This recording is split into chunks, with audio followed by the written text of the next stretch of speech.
Hi everyone, my name is Dr. Jessica Gray, and I am your mindset shifter. I've got a doctorate in philosophy, and my research looks at human behavior and how your interaction with your place in the world influences who you are as a person. I work with individuals to shift and recraft their place in the world so you can live a fulfilled life. And I also work with organizations to make sure they create places for you that you help you to thrive. In today's video, we are going to talk about the importance of gratitude in crafting places that enable you to thrive. What do I mean by gratitude?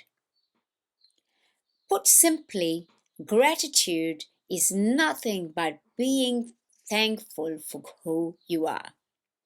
Now you're looking at me and telling me, well, why does a doctor of philosophy start getting into manifestation and all these new age principles?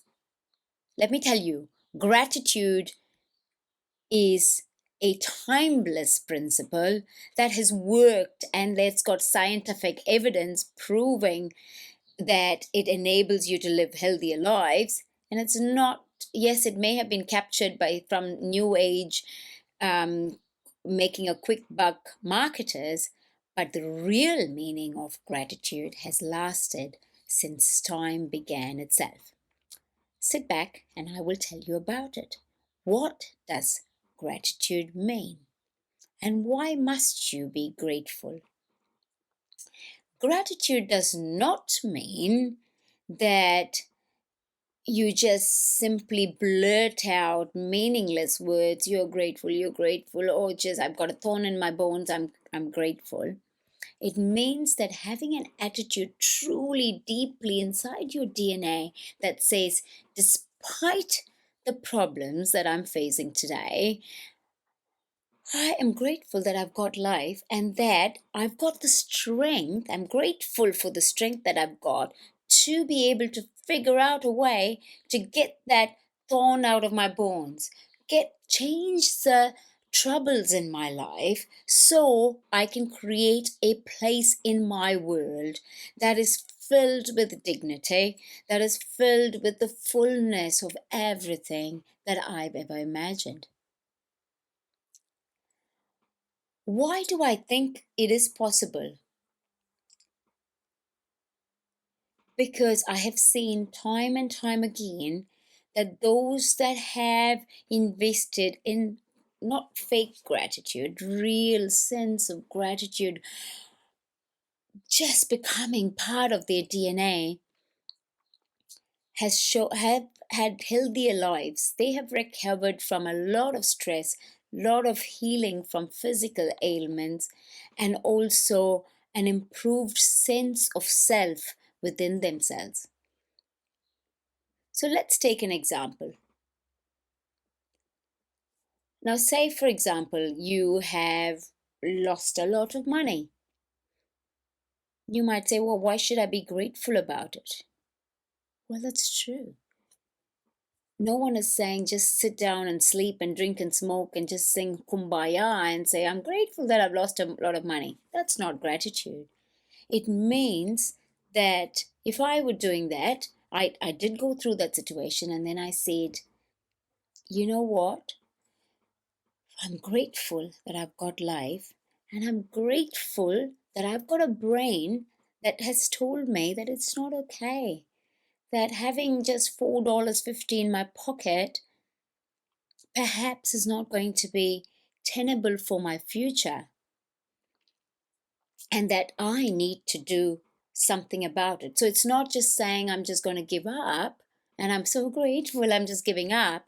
It's just taking stock of who you are and appreciating that you've got the sense within yourself to take stock of what's working and what's not.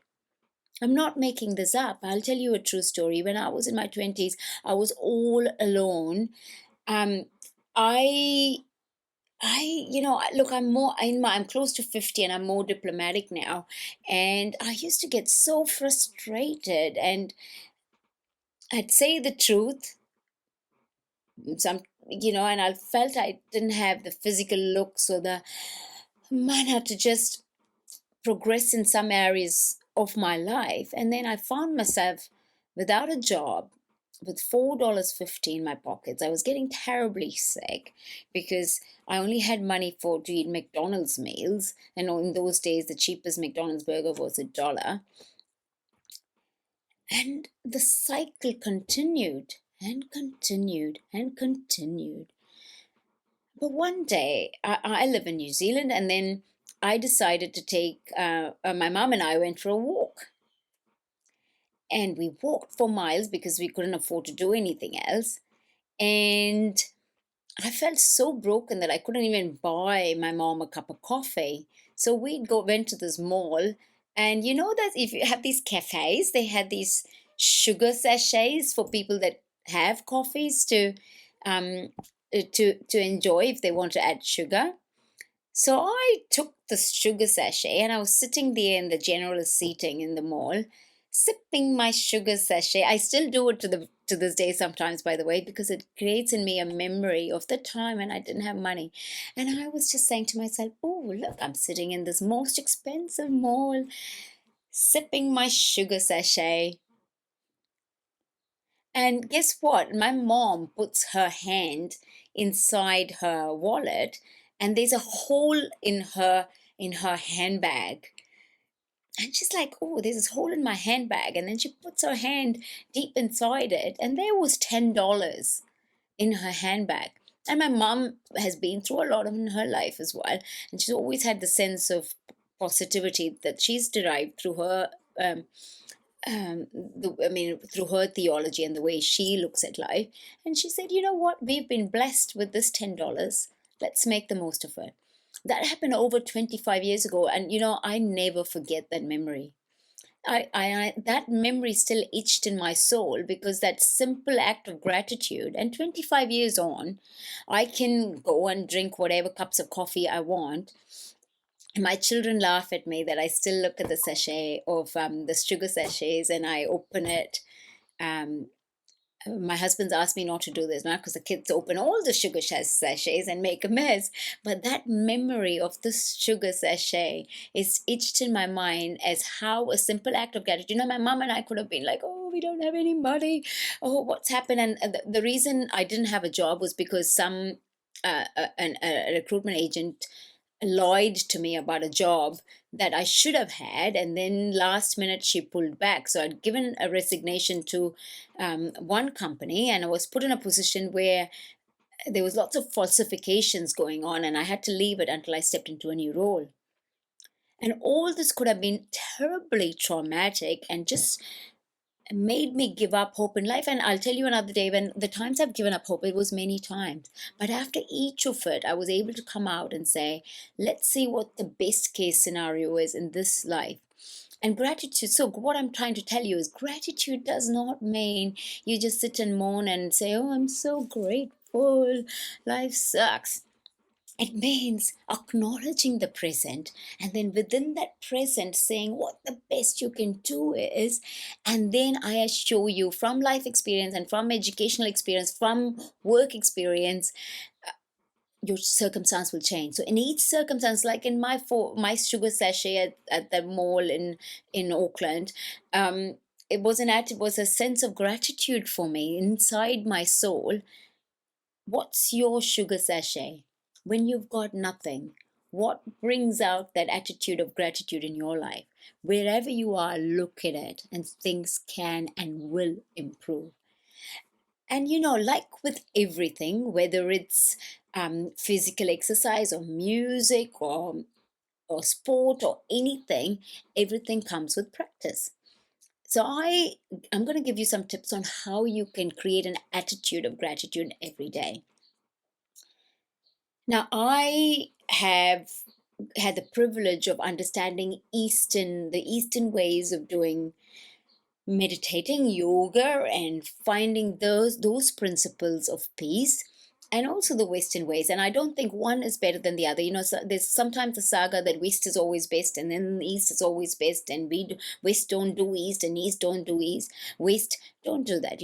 In your life, look at everything in your life that can bring you peace, and draw out those principles. So for me, I was born in India, and India was a very rich culture, and the principles of yoga is beautiful. So it's the art of calming your spirit and your mind and living in that moment is not just wishy-washy. Like for me, it's nothing to do with religion. It's about our mind, the neurology of our brain needs that. The brain massage, yoga massages your brain to calm your spirit, and as the blood flows all the way through your body, it draws with it the attitude of gratitude, and that healing that can only happen, this can heal everywhere else.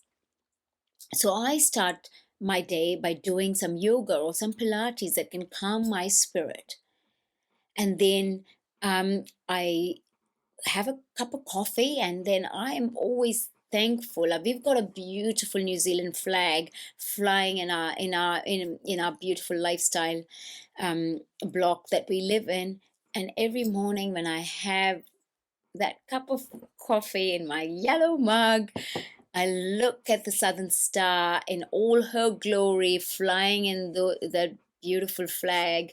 I say, I'm so grateful to be living in this land flowing with milk and honey. Most days I do it. Yes, some days when I have sleepless nights, barking dogs, crying kids, I just lose it. And you know what? When I don't do those small things every day, even my children notice it.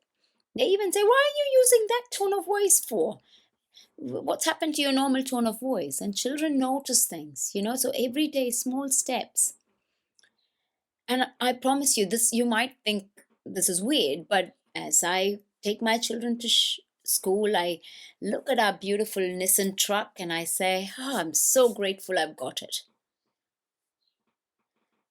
And so look at things in your life, small things that can make you grateful.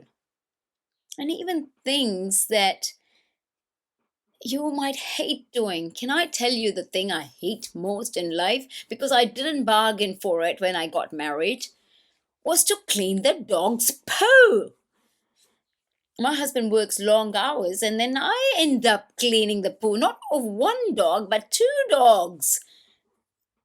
And dogs that eat my children's clothing, all sorts of things. That's disgusting.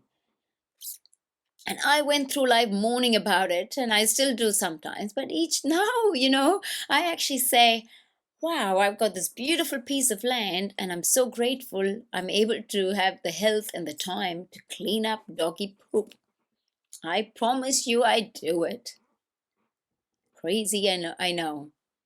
And then when I go and put that poop in that rubbish bin, I say, I thank God for New Zealand that I got this rubbish bin that gets collected every week, which doesn't happen. I grew up in India, it doesn't happen there. And which is why rubbish flows everywhere. And from my place in the world organizational hat, India needs to change that, and I hope they do. But in terms of my attitude of gratitude, I'm grateful. So look around you for things that you're grateful for, and it might seem silly, but it's not. And over time, small things make a big difference. Now I'm going to get up and show you something, just because you only always get to see my face. I don't know if this video shows. So that's me, right? And look normalish.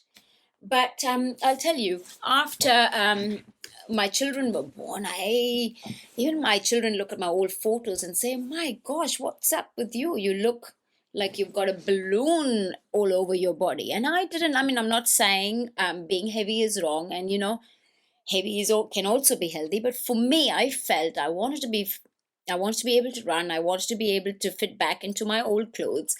And I didn't have enough time. So I set up myself, and for doing 10 minutes of some sort of physical fitness a day. And we've got a hill just close to our house. And the first time after I gave birth and I was able to exercise, when I went up that hill, I honestly thought I was going to die. But every day I only do 10 minutes or 20 minutes. Even now, I don't have much time. But those 10 or 20 minutes over time makes a lot of difference. So invest in yourself every day. So your brain has got a physical action, and reaching goals can make your brain feel good. And when that mindset, when those things between your ears feel good, everything else gets better.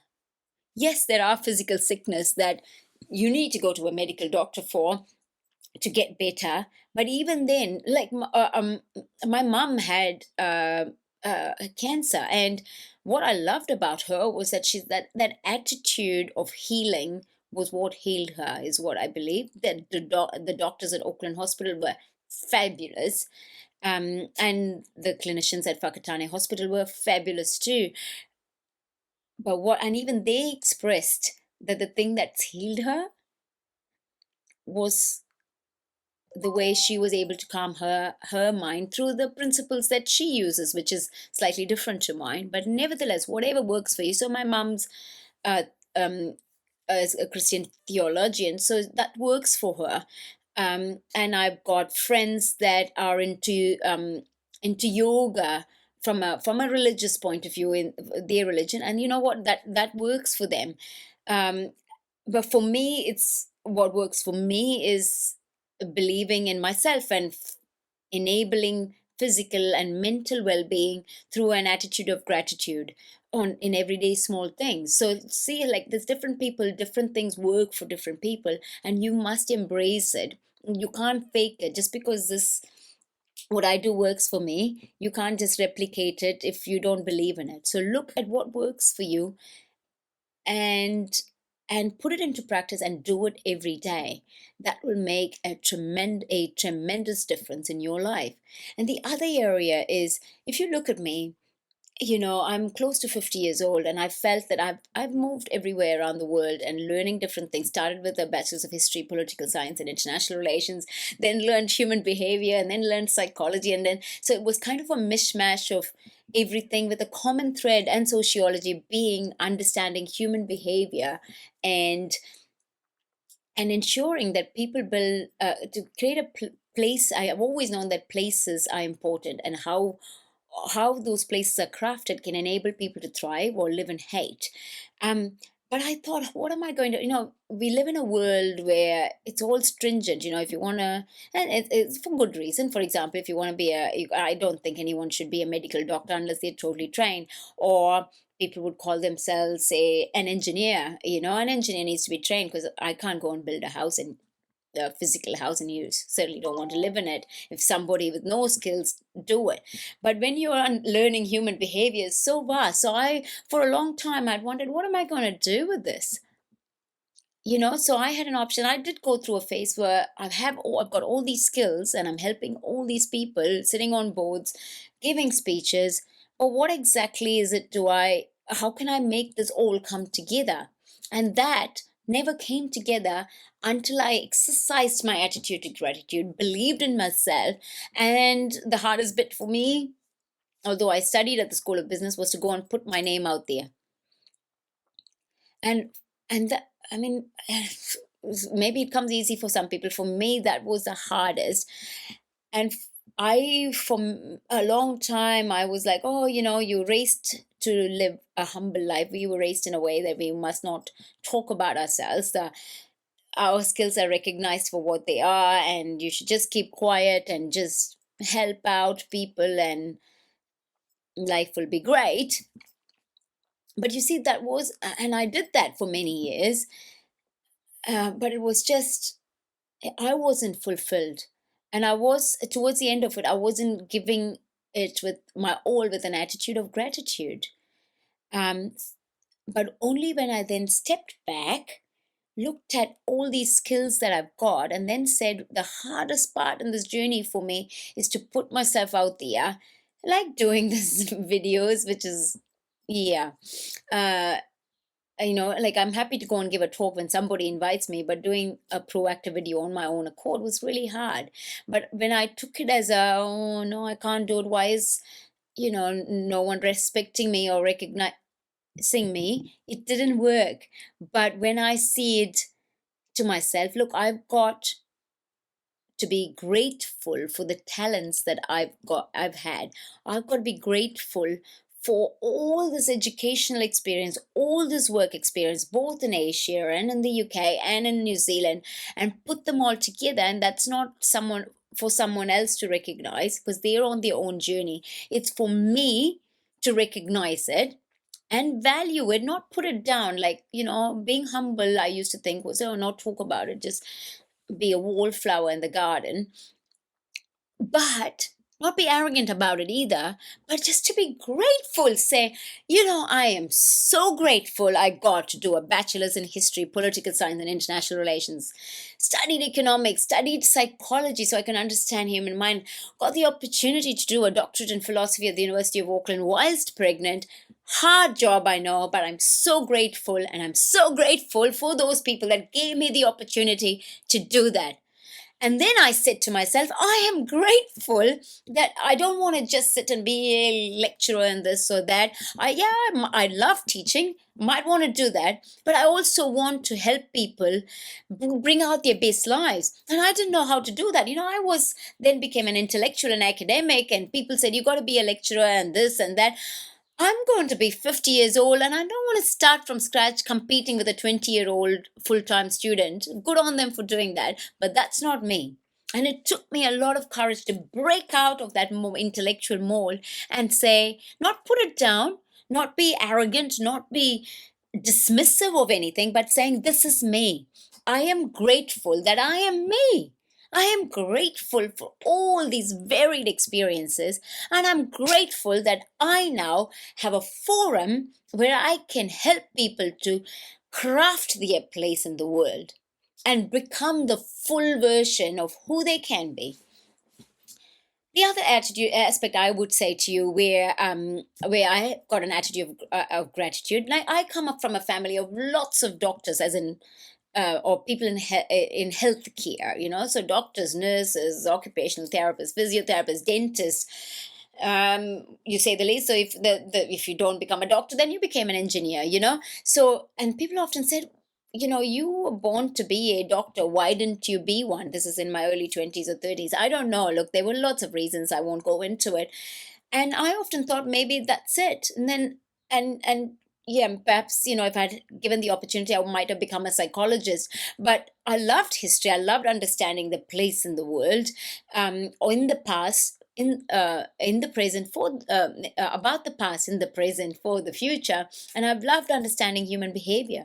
But now I can sit in it and say, oh, I wish I had all these opportunities in the past, they were not fair to me, this was not right, that didn't happen. But what I chose to do then, and after a journey, yes, all those things may be true, but guess what? I've got an opportunity that wasn't available in the past. I do not have to be a psychologist or a medical doctor or anything else, because I've got amazing colleagues and families that do, and family members who do that. I can add to their journey as a sociologist, somebody who understands human behavior. I can add to it by enabling people's place in the world.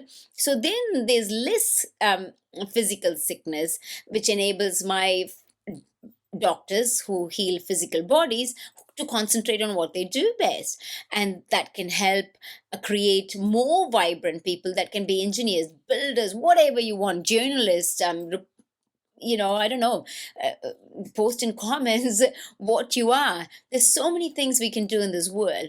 But when I change that sense of self defeat to an attitude of gratitude, my life overflowed and is overflowing. So wherever you are, my friend, you know I can give you hundreds of examples. The other one is I wanted to join TVNZ 25 years ago, and they told me, oh, Rara, they looked at me this, and one person actually told me, how can a little brown girl like you with a funny accent, um, be anything? Oh, but look at her, she's so beautiful. God bless her, I'm sure she is, and was and is. But it's not a reflection on her, it's a reflection on the individual that told me that. But I could have not believed them, but I gave in to that, you know, the the belief system because of various reasons. But and when I turned that around and I said, "This is me. Take it or leave it, because I am worth it. I have studied. I've got work experience. I've got life experience. So you take it or you leave it. I'm here to help you bring out the best in you." My life changed. Now you don't have to do the same things I do. You've got different skills to mine. So write that down and write down all those self-defeating behaviors and you talking to yourself about, I can't do this, I can't. I counsel so many people, I mentor so many people and coach so many people that say, if only like, oh, I want to be a psychologist, they would say, but I only want to study for 6 months. Really? So you don't want it enough. So don't moan about it. Don't moan about why you have to do so many hours of training to be a psychologist. I'm using that as an example because someone used that recently. So you don't, if you want something a lot, you would do it. But if you don't want it, that's okay. You don't have to be a psychologist, as I told this person. Find out what else can you do. If you all you've got is life experience, and that is a lot of good experience to help people around you. And when you have that, and so I said to this person, say to yourself, I'm so thankful for the life of hard knocks and the life experience that I've got. I'm so thankful that I know that I may not have time to go through all the strenuous years of training to be a psychologist. I'm so thankful and grateful that I can come up with other ways and that I am coming up with other ways to serve people. Whatever it is you're stuck in a rut, have an attitude of gratitude. And don't forget, don't apologize for standing up for who you are. By that I don't mean don't be arrogant and put someone else down. Like, I learned something beautiful from, I've been working with a range of organizations, including EV organizations, and the most beautiful thing that I've learned is to speak the truth, but speak it in a mana enhancing way, in a way that retains people's dignity. And that's revolutionized my life. I've never had a problem speaking the truth, but did I always speak the truth in a mana enhancing way? Probably not. Most definitely not, I would say. But this journey, then I say to my first thought was, oh, I wish I'd known this before. You see how that's then I said to myself, I'm so grateful I got to hang out with these people, that I now, every time I talk, I think about when I talk, am I saying this in a mana enhancing manner? In a way that retains the dignity of myself and others. So it's both ways. Mana enhancing, like, it should be both ways, because I went through this journey of I'd let people just put me down, put me down, put me down, put me down, put me down, and then I say, stop putting me down. And see how that wasn't mana enhancing for me for many many days, years, months. And then when I take it out on them, it's not mana enhancing for them either, is it? But so every time, so if somebody's disrespectful to me, I don't just, we were taught to be polite and just smile and nod our head. I don't do that anymore. I don't fight, I just walk away. Or just say, look, that's fine. um yeah, so I'm grateful now. Then instead of just saying I wish I'd known, that I say, I'm so thankful, I'm grateful that I now am learning. And more often than not, I do it to speak the truth in a mana enhancing manner. So there's so much, people, to be grateful for. Write it down. If you're in doubt, write it down in your journal. Don't put it on Facebook or public forum. In a public forum, there's two principles you need to follow when you're going through your journey of self-discovery and finding your attitude of gratitude. In a public forum, if in doubt, leave it out. In a private journal, If you're in doubt, write it down. And when you do that, you will find that small differences accumulated over time will make you stronger, will bring out the beast in yourself. So, will bring out the beast in others. And that way, you can lead a fulfilled, full life that can benefit not just yourself or others. So, before I finish, let me just tell you a summary of what I said. Create an attitude of gratitude. Do small things every day that can improve your attitude of gratitude.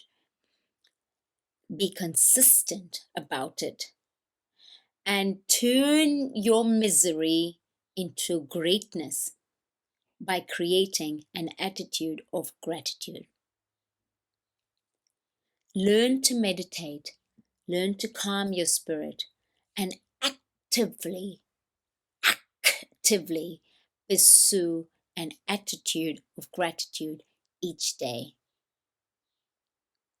Make sure you create a mana enhancing, a dignity enhancing circumstance as you go through this journey for yourself and for others. Until next time, this is Dr. Jessica. If you'd like to get a hold of me, contact me through my website, LinkedIn, or Facebook slides. If you'd like me to come and give you a talk, virtually or in person, I'm very happy to do so. And the least you could do is share this video, like it, subscribe to my channel, and tell me how I can make this better.